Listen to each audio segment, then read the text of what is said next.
Hi guys, and welcome back to my channel. I know this is a weird angle, but I am using my jewelry box and my camera bag as a tripod right now. But today I'm going to be doing a storytime video. Keith had a long day at work, so it's just going to be me today. The next video will involve both of us. So this storytime video is about my crazy ex-roommate. So I'm going to be leaving out any revealing details and just telling you basically two situations that brought me to the conclusion that he's nuts, and I'm glad I got out of the situation. So I moved in with him in 2015 and everything was fine. We made like an agreement that, you know, we wouldn't do his food, my food type of thing. We would just grocery shop together. Everything was hunky-dory. We got along really well. I worked. And I noticed right off the bat that he had a bit of anger issues, but I didn't think that it was anything I couldn't handle because I was used to men like that. That's pretty much the only kind of men that I really surrounded myself around during that time period. So I didn't think it was anything out of my control. And I soon learned that that was wrong. So a couple months go by and I noticed that he's starting to exhibit some odd behaviors. One of them being sweeping the ceiling. He just started getting a little bit pedantic about the cleaning, but expected me to do all of the cleaning, which I didn't necessarily mind, but it was just like odd to me that it was like all of a sudden. So then, you know, I started hanging out with Keith, who's my husband. This is when right about when we were just meeting, and he started getting really, really weird. This time, also a friend of ours from Vegas that is no longer a friend moved up there and basically started causing a lot of drama between me and my roommate. The section of the story that really matters is that she stole from me and she stole from him. And so that's when things started to blow up.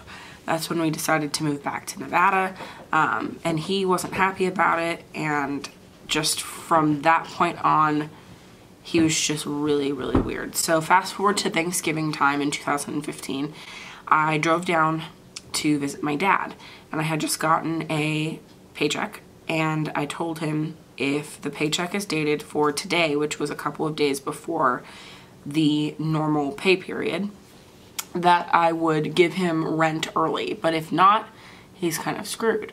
Well, he wasn't really using the money that I was giving him for rent, and so the rent price always fluctuated based on how much he had left of the money that I gave him, and he would always demand more after I've given him money. And so this was the very first time that he ever flipped out on me, because the check was dated for, you know, our actual payday, not right before Thanksgiving.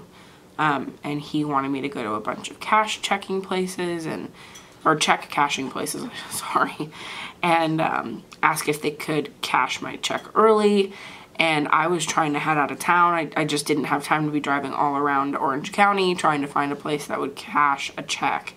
And so, you know, I put it in my bank account and I said, when it clears, I'll send the money. Well, it didn't clear until after Thanksgiving. And he was depending on that money to throw himself in Thanksgiving. I did tell him, you know, it's kind of an if it comes situation. And he took it as like a promise. And so he screamed at me like I have yet to ever be screamed at before. And to this day, I've never been screamed at like that before by anybody. And he just basically flipped out that I didn't have that money. Well, I ended up, you know, pulling out a cash loan and sending it to him just so that he didn't make the rest of my time in Nevada with my family miserable by blowing up my phone every 5 seconds and texting me every 5 seconds wanting the money that I didn't have. My check cleared the next day after Thanksgiving, and I gave the money back to the loan place and I left for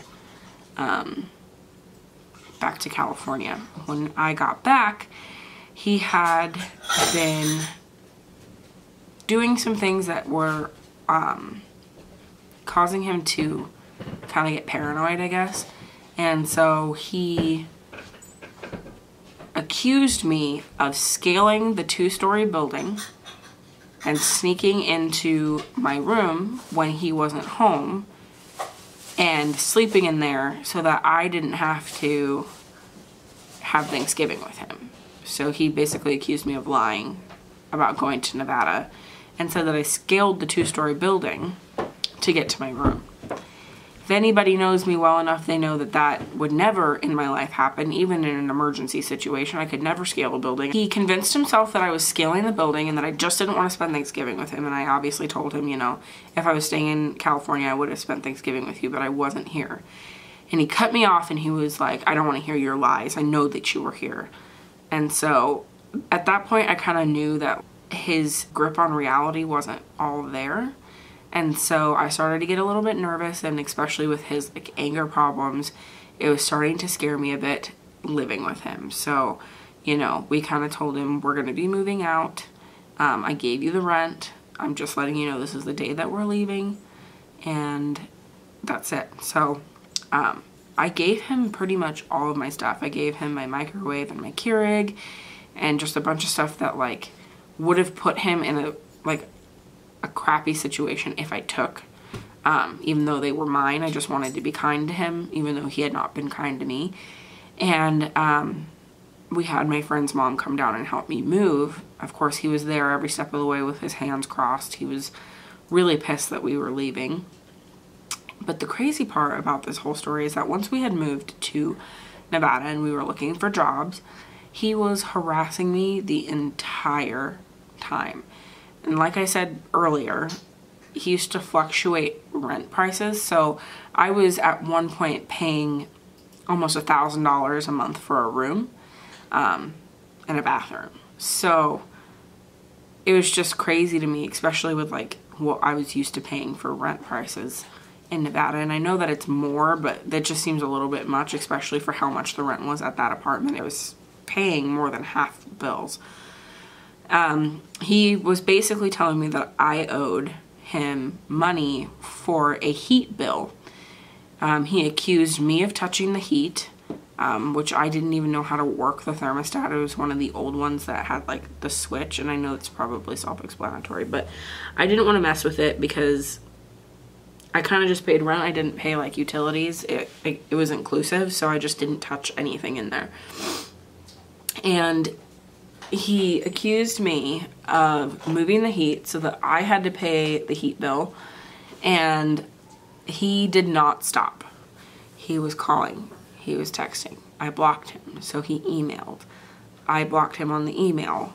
He called my dad's house phone. It was just like he looked me up on Facebook. He made a Facebook just to get this small increment of money for the heat bill because he didn't want to have to pay for it.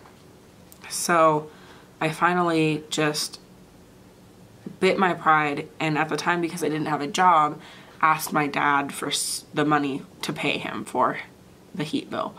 And I went to the bank that he banked at, and I put the money in his account, and I told him, and I also told him, you know, just leave me alone. At this point, there's no reason for us to speak.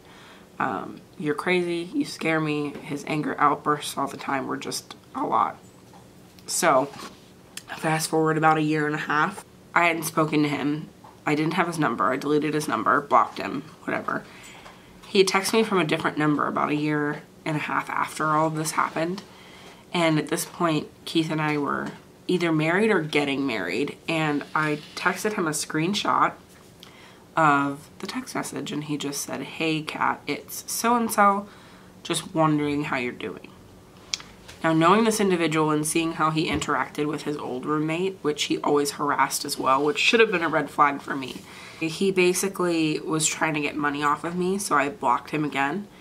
And the girl that used to live with us was trying to contact me as well. Basically just crazy anger problems, and it doesn't seem like a big deal when you're telling the story, but like when you're living it and you're living in a situation where like somebody really thinks that you scaled a 2-story building window to get in so you didn't have to spend Thanksgiving with them, it's terrifying because you really don't know what kind of like reality that person is living in. So here's my story of my crazy roommate. I never had a roommate ever again after that.